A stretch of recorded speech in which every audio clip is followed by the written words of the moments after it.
स्वागत है online classes के अंतर्गत।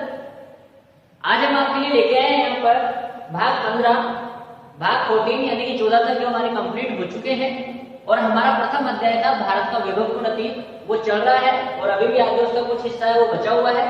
तो उसी के अंतर्गत आज हम यहाँ पढ़ेंगे जो हमारा भाग 15 है और एक बिल्कुल नया टॉपिक है स्टार्ट हम करने जा रहे हैं, वो है आपके सिंधु सिविलाइजेशन, सिंधु सरस्वती सभ्यता। जो आपके आज का जो कंटेंट है, आज का जो टॉपिक है हमारा, जिसके ऊपर हम डिस्कस करेंगे, जिसमें हम चर्चा करने जा रहे हैं, वो है हमारा कौन सा, सिंधु सरस्वती सभ्यता। अब हम यहाँ बात करेंगे यानी कि सभ्यता क्या होती है, यानी कि सिविलाइजेशन, जो आपके सिविलाइजेशन है वो सिविलाइजेशन है क्या।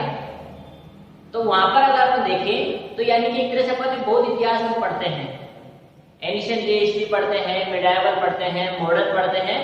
तो ये सब यानी कि एक तरह से मिडाइवल के भी बारे में हमको लिखा हुआ मिल जाता है, मॉडर्न के बारे में भी हमारे सामने कुछ करना है, हमारे सामने घटित हुई तो कुछ यानी कि हमको लिखा हुआ मिल जाता है। लेकिन जो आपका एंशिएंट है उससे भी पुराना यानी कि आपके ऐसा जब यानी कि अपन ने पढ़ा था आपके स्टोन एज यानी कि पाषाण युग, उस पाषाण युग के बाद में जो आदि मानव था वो धीरे धीरे उसने अपना विकास किया। पाषाण युग की तीनों अवस्थाओं को उसने यानी कि एक तरह से क्रॉस किया, तीनों को यानी कि एक तरह से वो विकास करते हुए आगे बढ़ता गया, जिसमें अपन ने पढ़ा था पूरा पाषाण काल, मध्य पाषाण काल और नवपाषाण काल। उसके बाद में जब नवपाषाण काल में मानव ने सबको सीख लिया, कृषि करना सीख लिया, पशुपालन करना सीख लिया, अब वो यानी कि स्थायी निवास में रहने लग गया, अपने खुद के निवास स्थान बना लिया, अपना एक परिवार बना लिया, अपना एक कबीला हो गया, उसका एक गांव हो गया। जब वही गांव यानी कि आपके विकसित हुए तो वो यानी कि आपके एक नगर के अंदर बहुत सारे गांव मिलकर के क्या बन जाएंगे, आपके एक नगर बन जाएगा। और वो नगर ही यानी कि इतने विकसित थे, लेकिन वो नगर किसी कारणवश किन्हीं परिस्थितियों के अंतर्गत वो यानी कि एक तरह से क्या हो गए, यहाँ से यानी कि लुप्त हो गए। अब वो लुप्त कैसे हो गए, यानी कि हो सकता है या तो भूकंप आया होगा, कुछ हमारे यानी कि एक तरह से कहते हैं, यानी कि एक तरह से हमारे विद्वान वैज्ञानिक करता है, जो पुरातत्ववेदा है वो ये बताते हैं कि या तो भूकंप आया होगा और भूकंप की वजह से यानी कि धरती फटी होगी, जो यानी कि पूरा का पूरा नगर था वो पृथ्वी के अंदर समा गया। और आज हम जब उसकी खुदाई करते हैं तो वो नगर हमको वापस मिल रहे हैं। वैसे ही यानी कि कुछ लोग ये भी कहते हैं कि यानी कि एक तरह से आपके बाढ़ आई होगी, पानी बहुत ज्यादा आया होगा और उस पानी के अंदर यानी कि एक तरह से आपके क्या हुआ कि वो जो नगर थे वो ऐसे कैसे डूब गए, और डूबने से यानी कि जब पानी के साथ मिट्टी भी बह के आती है तो ऐसे कैसे वो मिट्टी के अंदर वहां पर दब के रह गए। तो उसी के साथ साथ हम यहाँ पे आज कुछ पढ़ेंगे और उसके अंदर हम पढ़ेंगे जैसे कि अपन एक भी आपका स्थान भी है मोहनजोदड़ो, जिसको कहा जाता है मृतकों का टीला, यानी कि वहां से हमें बहुत सारी यानी कि कंकाल प्राप्त हुए हैं। तो कहीं ना कहीं इस बात का साक्ष्य है कि लोग हो सकता है घरों में होंगे या किसी के होंगे, या भूकंप आया होगा, एकदम से बाढ़ आई होगी, तो वो लोग यानी कि वहीं के वहीं पे यानी कि दब के मर गए, जिनके कंकाल हमको यानी कि एक तरह से देखने को वहां पर बहुत सारे मिलते हैं। तो आज हम इसी के बारे में यानी कि सिंधु सरस्वती सभ्यता है, इसका यानी कि एक तरह से पता कैसे लगा हमें। भाई उस समय तो कोई इंसान तो जिंदा था नहीं कि वो आगे हमको बता देगा, तो हमें पता लगा कैसे, तो उसी के बारे में अपने देखेंगे कि आपके 1856 के अंदर 1856 1856 से जो आपकी सेंचुरी है उस समय के अंतर्गत यानी कि एक तरह से यहाँ पर किसका शासन था, आपकी दिल्ली सल्तनत भी नहीं थी, खत्म हो चुकी है 1526 में। 1526 में आपके बाबर आया तो मुगल साम्राज्य का स्थापित किया, मुगल साम्राज्य की स्थापना की, मुगल साम्राज्य भी धीरे धीरे खत्म हो चुका है। अब कौन थे यहाँ पर, हमारे उपनिवेशवादी आ गए थे। उपनिवेशवादियों में बहुत सारे लोगों को आगे हम पढ़ेंगे, जो नेक्स्ट हमारा चैप्टर होगा आगे उसमें, कि कहीं आपके यानी कि फ्रांसीसी लोग आए, कुछ पुर्तगाली आए, कुछ आपके डेनमार्क वासी आए। तो ऐसे लोगों के अंतर्गत यानी कि आपके अंग्रेज भी आए। तो उन्हीं अंग्रेजों के समय में जब भारत में अंग्रेजों का शासन था, अंग्रेजी हुकूमत यहाँ पर थी, उसी वक्त यानी कि आपके अंग्रेजों के द्वारा ही पहली बार यहाँ पर यानी कि रेलवे लाइन भारत में डालने का कार्य किया गया। तो 1856 के अंदर जब भारत में रेलवे लाइन का यानी कि एक तरह से कार्य स्टार्ट किया गया, तो वो कार्य आपका कहां से किया गया था, तो वो किया गया आपके लाहौर से कराची। कहां से, लाहौर से कराची के मध्य आपके रेलवे की यानी कि जो पटरियां होती है, पटरी बिछती है, तो वो यानी कि एक तरह से वहां पर बिछाई जा रही थी। अब जब रेलवे की पटरियां बिछाई जा रही थी तो हुआ क्या कि रेलवे लाइन डालते डालते जिसके अंदर पर डालते ना रोडियां, वो रोडियां यानी क्या हो गई थी, खत्म हो गई थी। जब रोडियां खत्म हो गई तो उन्होंने क्या किया, यानी कि एक तरह से वहां पे मजदूर थे, जो बटन मजदूर या बंधुआ मजदूर थे, उन्होंने पास में ही खुदाई यानी कि स्टार्ट की कि वो देखेंगे ऐसे खुदाई करके पत्थर वगैरह कुछ भी निकलेगा उसको अपन यहाँ पर डाल देंगे। लेकिन जब उन्होंने यानी एक तरह से खुदाई की तो वहां पर उनको यानी कि एक तरह से ईंटें निकलनी प्रारंभ हुई। भाई इतनी बड़ी खुदाई तो की नहीं, पूरा का पूरा मकान मिला होगा। जब उन्होंने खुदाई की, खड्डा खोदा, तो वहां पे नीचे यानी कि एक तरह से उनको लगा कुछ फावड़े में कि हाँ भैया कुछ है। तो जब उन्होंने खुदाई को लगातार रखा तो वहां पर यानी कि ईंटें निकलती रही। जब ईंटें निकलती रही तो ईंटों को निकाल करके यानी कि एक तरह से वो इस्तेमाल करते रहे। लेकिन उनको इस बात की बिल्कुल भी खबर नहीं थी कि जहां से हम ईंटें निकाल रहे हैं वो हमारी यानी कि प्राचीन एक बहुत बड़ी सभ्यता है। लेकिन कुछ मजदूरों ने, जब वो ईंटें निकलती रही तो कुछ मजदूरों ने, बर्टन मजदूरों ने यानी कि एक तरह से सरकार को जाकर के इसकी सूचना दी, ब्रिटिश सरकार को इसकी सूचना दी कि जहां पर हम रेलवे लाइन डाल रहे हैं उसके पास में ही यानी कि खुदाई के अंदर हमको ईंटें मिली थी, लेकिन वो तो लगातार निकलती ही जा रही है। जितनी ज्यादा खुदाई कर रहे हैं उतनी ही ईंटें यानी कि बाहर आ रही है। तो ऐसी स्थिति के अंतर्गत यहाँ पर 1861 में कनिंघम के निर्देशन में भारतीय पुरातत्व सर्वेक्षण विभाग की स्थापना की जाती है। वापिस देखेंगे, 1856 में लाहौर से कराची के मध्य रेलवे लाइन का निर्माण हो रहा था। किसका निर्माण हो रहा था? रेलवे लाइन का निर्माण हो रहा था। इसी दौरान कुछ खुदाई में ईंटें मिलने पर बर्टन बंधुओं ने इस स्थल की सूचना किसको दी? सरकार को दी। अब जब सरकार को सूचना दे दी तो सरकार को भी लगा कि हाँ नीचे कुछ तो है, ईंटें आई कहां से, कुछ तो है नीचे, इसका मतलब। तो उन्होंने 1861 के अंतर्गत कनिंघम के निर्देशन में भारतीय पुरातत्व सर्वेक्षण विभाग की स्थापना कर दी। क्वेश्चन है काफी खास, कई बार आपके कंपटीशन एग्जाम के अंदर आया हुआ है ये कि भारतीय पुरातत्व सर्वेक्षण विभाग की स्थापना कब और किसके द्वारा की गई थी? तो कनिंघम के निर्देशन में की गई थी। और कब की गई थी? 1861 में की गई थी। वहीं आगे लगातार यानी एक तरह से शोध कार्य बढ़ता रहा और 1904 ईस्वी में लॉर्ड कर्जन द्वारा, जो लॉर्ड कर्जन यानी एक तरह से यहाँ पे उसके द्वारा जॉन मार्शल को भारतीय पुरातत्व विभाग का महानिदेशक बना दिया गया। तो भारतीय पुरातत्व विभाग का महानिदेशक जो बनाया गया, किसको बनाया गया? जॉन मार्शल को। किसके द्वारा? लॉर्ड कर्जन के द्वारा। कब बनाया गया? 1904 में। ठीक है, समझ में आया यहाँ तक? नेक्स्ट हम बात करेंगे तो जो यानी कि ये सबकी सब यानी कि जो ये अपनी घटनाएं घटित हो रही थी, इसमें सबसे पहले हमें यानी कि जो स्थान प्राप्त हुआ वो स्थान था कौन सा? हड़प्पा।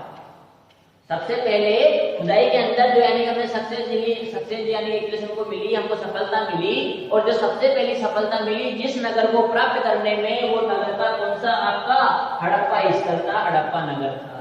तो यानी कि इसकी खुदाई कब हुई? तो 1921 ईस्वी में दयाराम साहनी ने हड़प्पा स्थल का उत्खनन किया।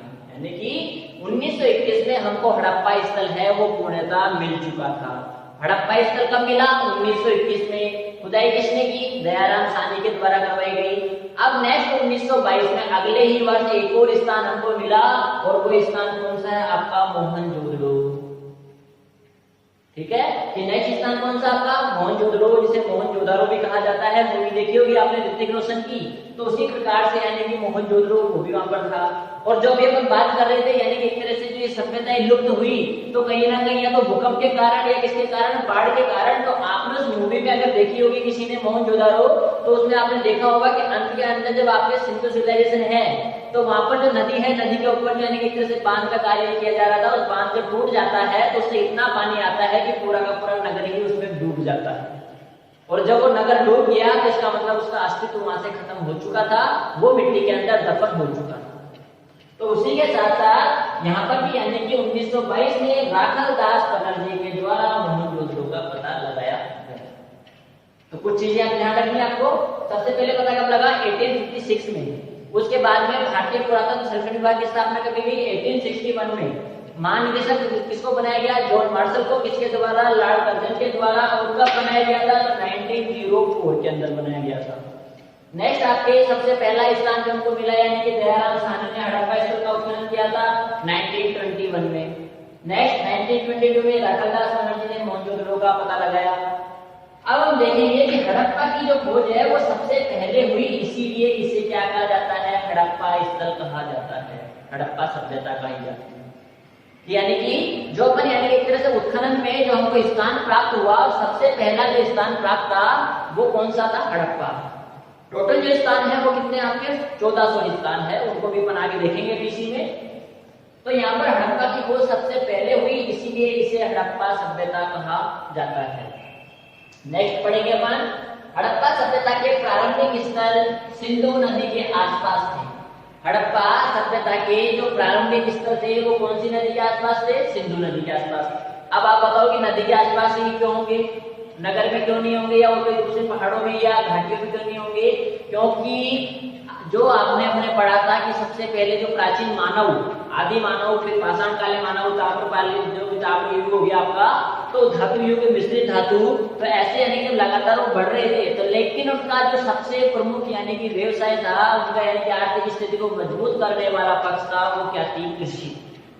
आज भी हमारी 55% जो यानी कि एक तरह से जनरेशन है, जनसंख्या है, वो आज भी किसके ऊपर निर्भर है, किस पे आधारित है? कृषि के ऊपर। आज भी हमारी जो आर्थिक व्यवस्था है, आर्थिक अर्थव्यवस्था है, वो किसके ऊपर आधारित है? कृषि के ऊपर आधारित है।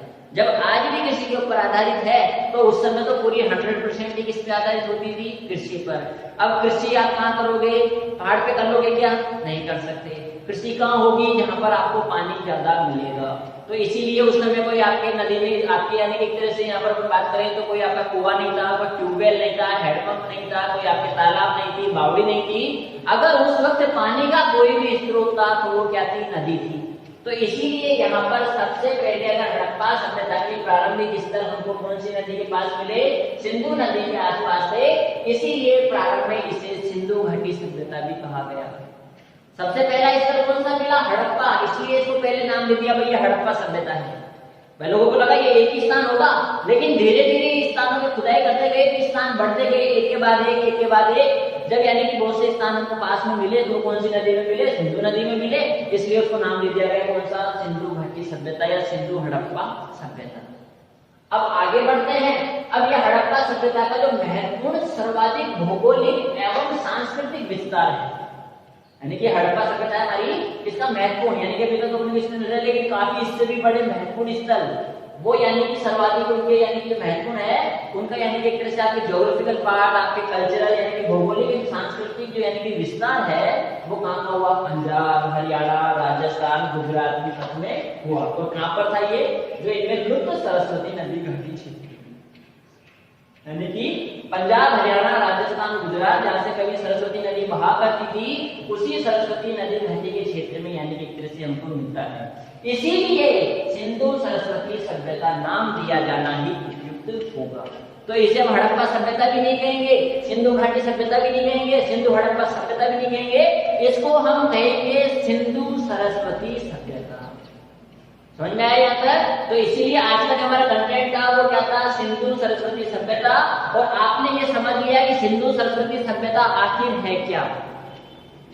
हड़प्पा से स्टार्ट किया और अंत में यानी कि जो आपके सरस्वती नदी जहां तक बह रही थी, जो आज लुप्त हो गई है, लेकिन कहीं ना कहीं आज भी वो नदी है जो भूगर्भ के अंदर बहती है। उसके भी साक्ष्य हम आपको बताएंगे कि बहती है या नहीं बहती। तो वो बहती है और कैसे बहती है वो हमारे साक्ष्य इसके हैं, वो अपन चर्चा करेंगे अगली वाली क्लास के अंदर। अब अपन देखिए यहाँ पर सिंधु सरस्वती सभ्यता क्या है, हो गया कंफर्म पूरा। अब हम बात करते हैं इसके फैलाव क्षेत्र की, यानी यहाँ तक पूरा कंप्लीट हो गया। अब हम बात करेंगे इसके फैलाव क्षेत्र की। तो इसका फैलाव क्षेत्र की बात करें तो यानी कि जो आपके सिंधु सिविलाइजेशन है उसका कुल क्षेत्रफल है वो है आपका 12,99,500 वर्ग किलोमीटर। कितना हो गया? 12,99,500 वर्ग किलोमीटर। और इसके अंतर्गत अगर इसके हम फैलाव क्षेत्र की बात करें तो कोई एक ही दिशा में नहीं थी। आपका कोई भी स्थान होगा, भले ही आपका खुद का घर ही क्यों ना हो, अगर आपका घर भी है, आपका नगर है, आपका मोहल्ला है, तो उसकी यानी कि चारों दिशाएं होती है। आपके उत्तर से लेकर के यानी कि दक्षिण में होती है, तो पश्चिम से लेकर पूर्व में होती है। तो उसी प्रकार से आपके सिंधु सरस्वती सभ्यता है, इसके भी यानी कि चारों दिशाएं होगी। और चारों दिशाओं में कौन सी सभ्यता कहां से लेके कहां तक है, यानी कि अपन बिल्कुल लास्ट वाले पॉइंटों की बात करेंगे कि उत्तर में सबसे आखिर का पॉइंट कौन सा था, तो दक्षिण में सबसे आखिर का पॉइंट कौन सा था। तो यहाँ अपने सबसे पहले उत्तर की बात करें तो उत्तर में अपने जो नक्शा पे अगर आप बात करोगे इंडिया का, तो उसमें सबसे ऊपर आता है कौन सा? आपका जेके, जम्मू कश्मीर। उसी जम्मू कश्मीर की एक सभ्यता है यहाँ पर, उसका नाम है कौन सी सभ्यता? मांडा सभ्यता। यानी कि सबसे ऊपर अगर बात करें तो आपका कौन सा स्थान है? जम्मू। और जम्मू की जो सभ्यता है वो कौन सी है? मांडा सभ्यता। वहीं आपके दक्षिण के अंदर बात करें तो दक्षिण के अंदर आपके नर्मदा नदी है। दक्षिण में कौन सी नदी? आपके नर्मदा नदी। और उसी नर्मदा नदी के मुहाने पे उसके तट के ऊपर एक स्थान है कौन सा? दैमाबाद। ये दैमाबाद भी आपके सभ्यता ही है, लेकिन ये पार्ट किसका है? सिंधु सरस्वती सभ्यता का। वही अगर अपन बात करें पश्चिम की, तो पश्चिम के अंदर आपका बलूचिस्तान जो पाकिस्तान के अंदर पड़ता है, वहां पर आपकी एक नदी है मकरान नदी। उसी मकरान नदी के तट के ऊपर आपका एक स्थान है जिसका नाम है सुतका गेंडोर। कौन सा स्थान हो गया? सुतका गेंडोर। वहीं पे अगर अपन बात करें पूर्व में, तो पूर्व के अंदर आपका पड़ता है यूपी उत्तर प्रदेश। उत्तर प्रदेश के अंदर एक स्थान है आपका, कौन सा जिला है? मेरठ। और उसी मेरठ के अंदर एक स्थान आपका पड़ता है जिसका नाम है आलमगीर। तो यहाँ पर आपने देखा कि जो सिंधु सभ्यता सभ्यता है उसका कुल क्षेत्रफल कितना हो गया? 12,99,500 वर्ग किलोमीटर। चारों ही दिशाओं में ये फैला हुआ है। वहीं अगर अपन इसकी बात करेंगे स्थल की, तो टोटल इसके यानी एक तरह से स्थल है, वो स्थल कितने हैं आपके? 1400। यहाँ पे जो टोटल इसके स्थल है वो कितने हैं? 1400। यानी कि जो अपन इस सभ्यता को यानी एक तरह से खुदाई कर रहे हैं, उत्खनन कार्य कर रहे हैं, उस उत्खनन कार्य में अब तक जो हमको स्थान मिल चुके हैं वो कितने मिल गए हैं आपको? 1400 स्थान मिल चुके हैं। इन 1400 स्थानों को हम 3 भागों में विभाजित करते हैं कि सिर्फ हमारे भारत में नहीं, ये इसके अलावा 2 और यानी कि अन्य देशों में भी यानी इसके स्थल मिलते हैं। 2 देशों में क्यों मिलते हैं? क्योंकि ये दोनों देश भी हमारे भारत के अंदर ही कभी जुड़े हुए थे। जब ये सिंधु सभ्यता थी तब हमारे देश का बंटवारा नहीं हुआ था। जब ये दोनों स्थल हमारे ही इसमें थे, तो बात करेंगे अपन सबसे पहले भारत के अंदर स्थल कितने हैं, तो भारत में आते हैं 917। वहीं अपन एक स्थान देखेंगे पाकिस्तान में, तो पाकिस्तान में कितने स्थल है? 481। और उसी के साथ साथ सिंधु सिविलाइजेशन के 2 हिस्से ऐसे हैं जो कहां पड़ते हैं आपके? अफगानिस्तान में। तो कुल मिलाकर के आपने यहाँ पर देखा कि जो सिंधु संस्कृति सभ्यता है, कैसे उसका विकास हुआ, कहां से उसकी शुरुआत हुई, तो वो सब कहानी के रूप में आपको यहाँ पर देखना है। और उसी के साथ साथ यानी इसका फैलाव अपन ने देखा, उत्तर में यानी कि मांडा, तो नीचे आपका देमाबाद, इधर आपका सुतका गेंडोर, तो आपके पूर्व में कौन सा? आलमगीर। आई होप यहाँ तक आपको सभी को अच्छी तरह से समझ में आया होगा।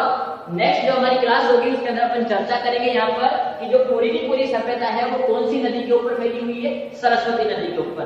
तो मैंने आपको बताया कि आप ये कहते हो कि सरस्वती नदी जो लुप्त हो चुकी है, नहीं, लुप्त जरूर हो चुकी है, लेकिन आज भी कहीं ना कहीं जो सरस्वती नदी है वो भूगर्भ के अंदर यानी कि धरती के अंदर यानी कि वो बहती है। और वो बहती है या नहीं बहती, उसके साक्ष्य भी हम यहाँ पर दिखाएंगे आपको कि हाँ वो आज भी यानी कि बहती है, और उसकी जानकारी हमें कैसे प्राप्त होती है।